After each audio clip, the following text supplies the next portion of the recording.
She reached across the table and tried to take it right out of my daughter's hands. Not Dolores. Dolores was too smart for that. Dolores did not touch things. She got other people to do it for her.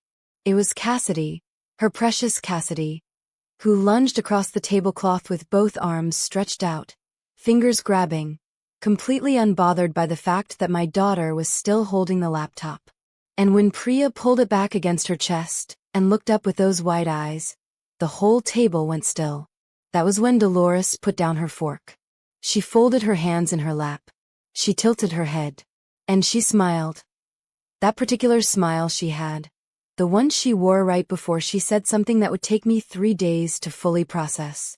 Then she looked directly at my 10-year-old daughter and said, in a voice soft enough to be kind and loud enough for every single person at that table to hear, "If you cannot share with your family, then do not call me Grandma."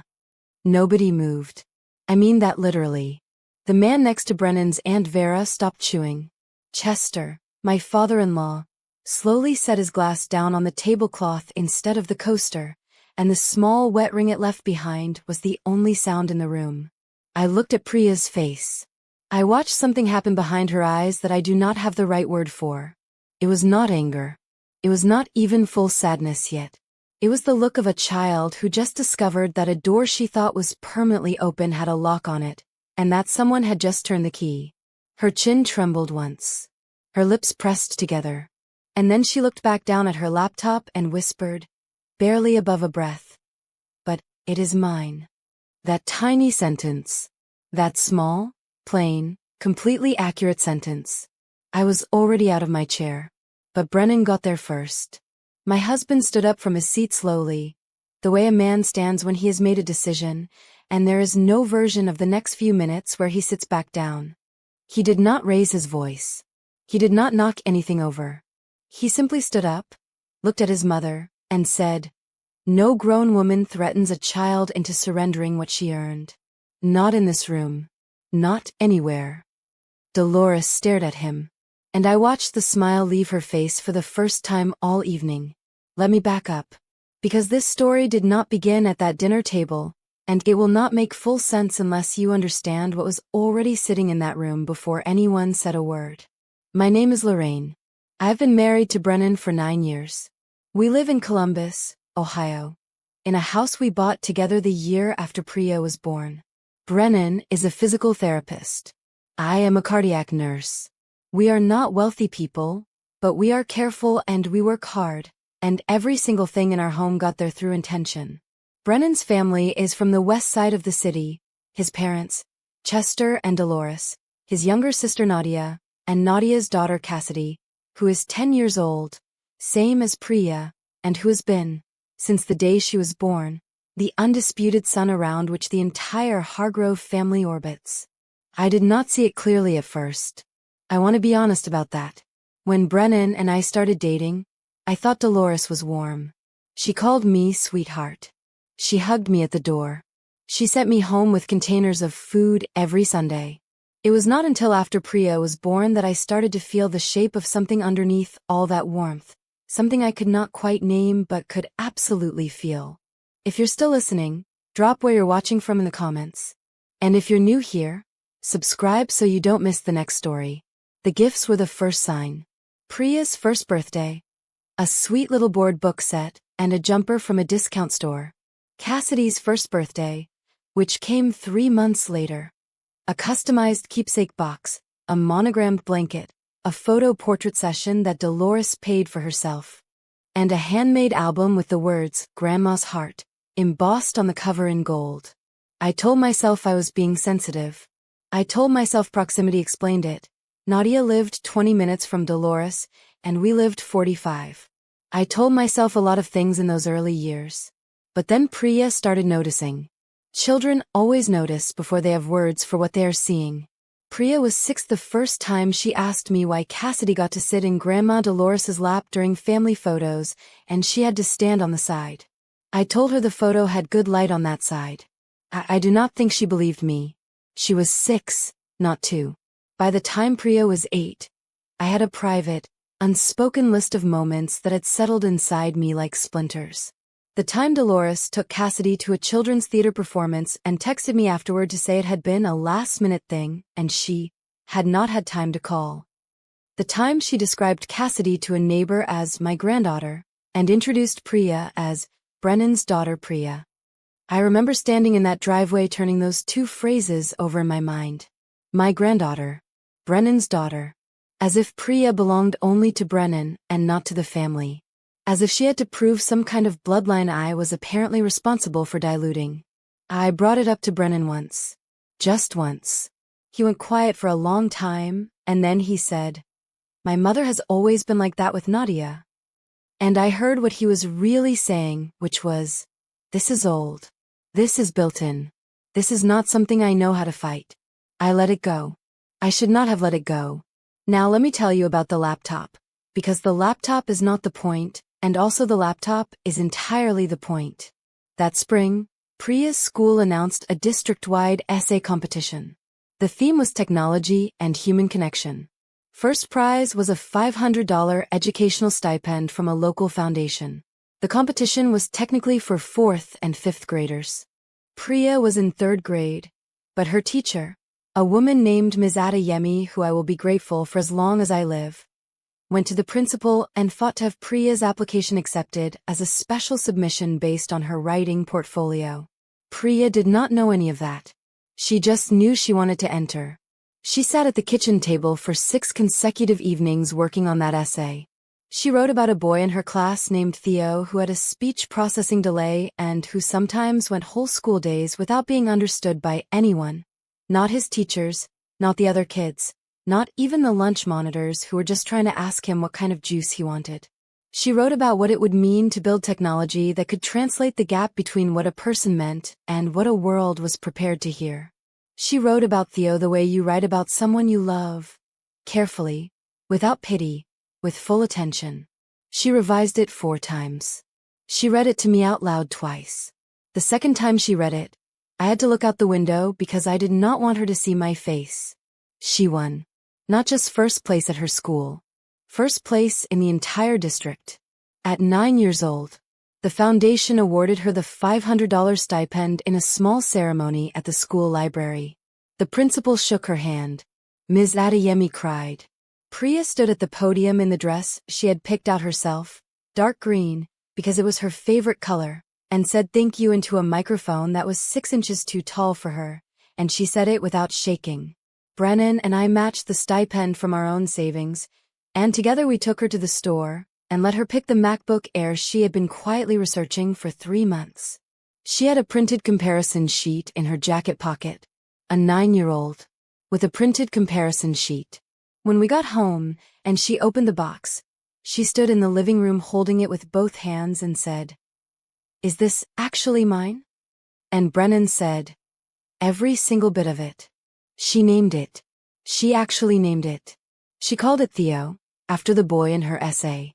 She told me she wanted to remember why she wrote it. I had to go into the pantry and stand quietly for a full minute before I could come back out. She treated that laptop the way serious people treat things that matter. It had a case. It had a cleaning cloth that lived in a specific pocket of her backpack. She did not let anyone balance it on their knees or put it on the couch cushion without the hard shell underneath it. My husband once reached over to adjust the screen angle, and she said, very calmly, "I will do that. Thank you." She was 9.5, and she said it like a professional. I am telling you all of this because when Dolores came for that laptop, she was not reaching for a piece of expensive electronics. She was reaching for the proof. The proof that this quiet, steady, overlooked little girl had done something extraordinary. The proof that she had been seen. You do not get to take that from a child. You do not get to hand it to someone else because that someone else has a louder cry and a grandmother who has always said yes. The dinner was on a Sunday in October. Chester and Dolores hosted. Nadia brought Cassidy. Brennan's Aunt Vera was there. Dolores's older sister, a retired schoolteacher who had always been the most honest person at any table she sat at. 2 of Dolores's church friends rounded out the guest list. Women named Barbara and Paulette, who came to most family events and who I had always been polite to without knowing much about them. Priya had asked if she could bring her laptop. She had spent 2 weeks building a digital map of our neighborhood. Clickable pins, little written descriptions of each street, small historical notes she had pulled from the library's local archive. She wanted to show Chester. He loved local history. She had built the whole thing specifically for him. I said yes. Of course I said yes. Chester was delighted. He pulled his reading glasses down and leaned over the screen and said, "Now how did you get this building to show up right here?" And Priya walked him through it step by step with complete patience. They spent 20 minutes going street by street. Chester kept saying, "Well, I'll be," which was the closest thing to astonishment that man ever expressed. Cassidy watched from the end of the table. I saw her watching. I saw the shift happen in her face, the transition from boredom to want. She got up from her chair and walked around to where Priya was sitting and said, "Let me see." Not, "Can I see?" "Let me see." She reached out and put both hands on the edge of the screen. Priya moved it a few inches to the left. "Instinctive. Protective." She said, "I will show you. Come look with me." Cassidy pulled her hands back. Her eyes went straight to Dolores. And Dolores did the thing. The smile. The folded hands. The tilt of the head. She said, "Priya, sweetheart. You are a big girl. Big girls share with their family." Priya said, "I am sharing. She can see it right here." Cassidy crossed her arms and took one step back and said, loudly, "I want to hold it." And Dolores leaned forward very slightly. When she spoke, her voice was soft and deliberate, and the whole table could hear every word. "If you cannot share with your family," she said, "then do not call me grandma. I have heard people describe moments of shock as feeling cold. That is exactly right.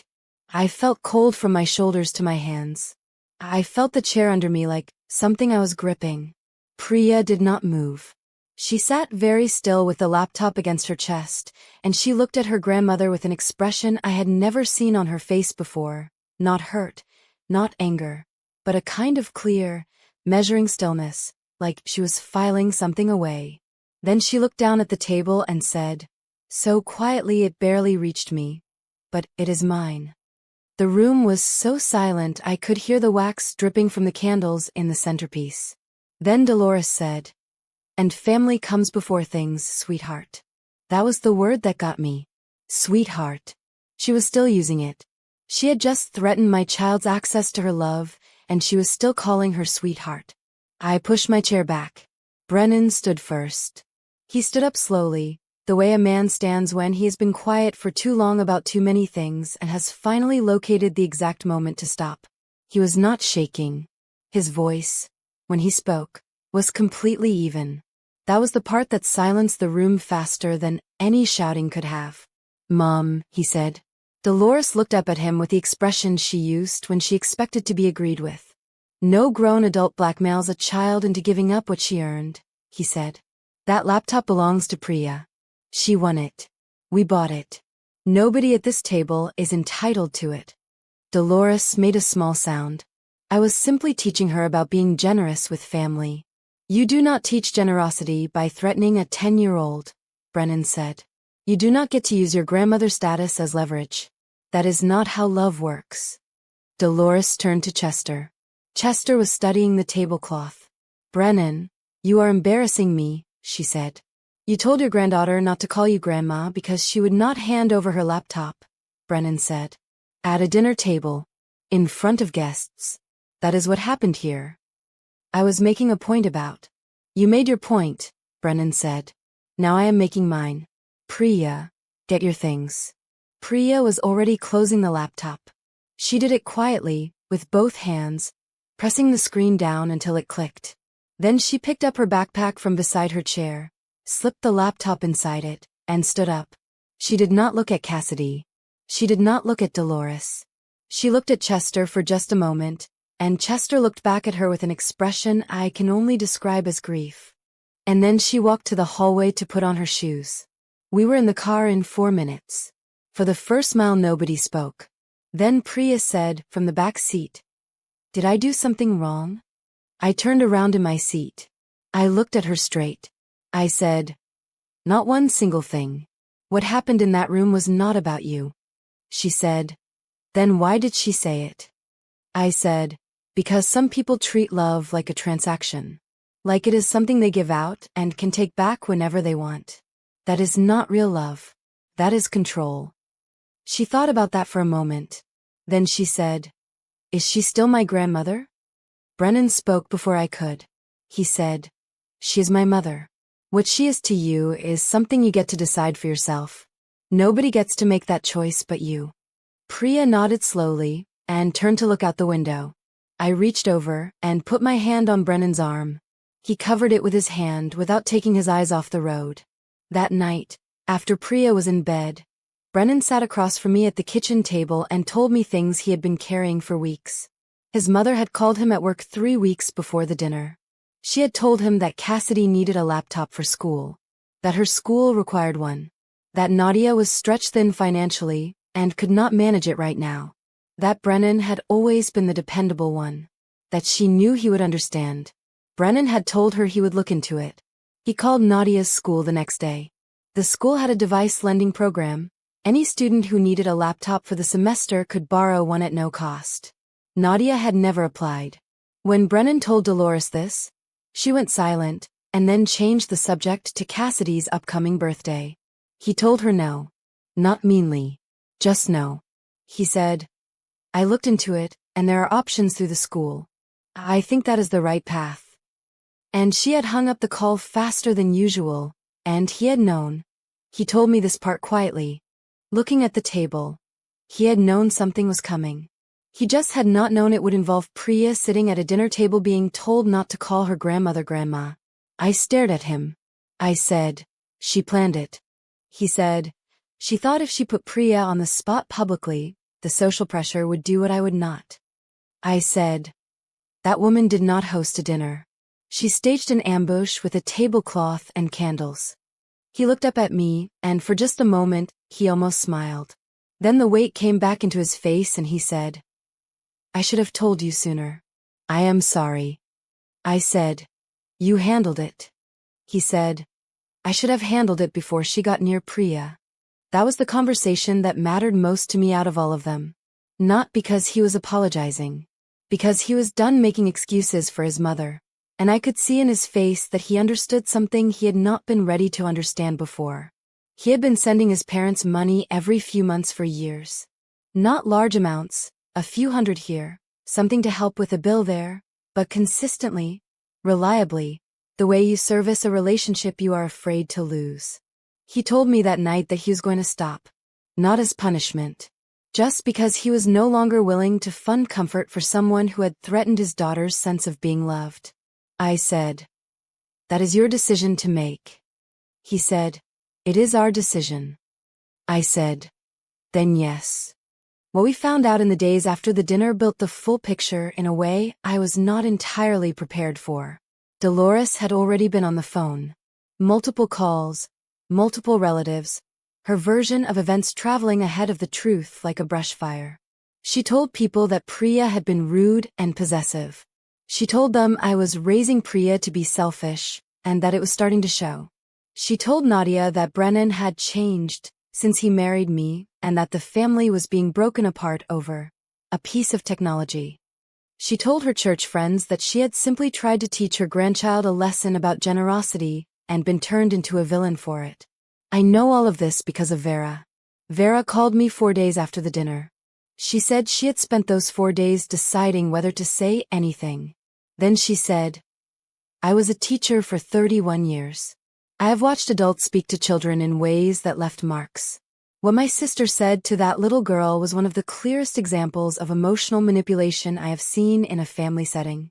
And I am not going to pretend I did not see it. I said, thank you, Vera.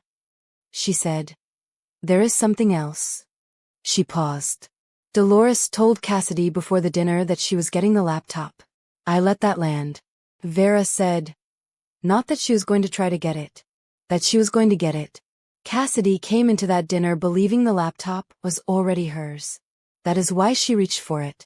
That is why she looked at Dolores when Priya moved it. She was looking for the delivery that had already been promised. The whole evening reassembled itself in my mind with that one piece of information. And it was worse in this new shape. Dolores had not had a spontaneous moment of cruelty. She had orchestrated a transfer of property.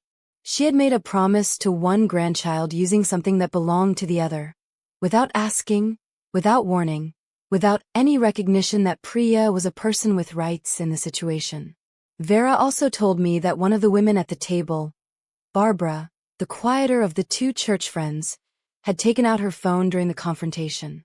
Not to share it anywhere. She had simply felt, instinctively, that she was watching something that needed to be documented. She had the whole exchange from Brennan's first word onward. She gave it to Vera a week later. Vera asked if she could pass it along to me. Barbara said yes. I watched it once, alone, in the car in the parking lot of the grocery store. On a Tuesday afternoon. I did not share it anywhere. I did not send it to anyone. I just watched it, and then I sat there for a while, and then I bought my groceries and I went home. But I had it.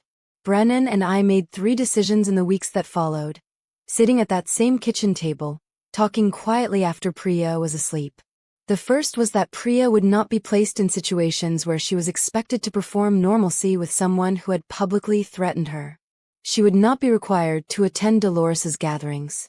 She would not be coached to act like October had not happened. The second was that any relationship Dolores wanted with Priya would need to be rebuilt through Priya, by Dolores, on Priya's terms and timeline, not arranged by us. We were not going to negotiate on her behalf. Priya was 10. She was capable of knowing when she felt safe and when she did not. The third was the money. Brennan made one phone call to his mother and said, simply, I am stepping back from the financial support for now. I am doing that because I need some distance to think clearly about what kind of relationships I want to maintain and on what terms. Dolores cried. He listened. Then he said, I would like you to think about apologizing to Priya directly. Not to me. To her.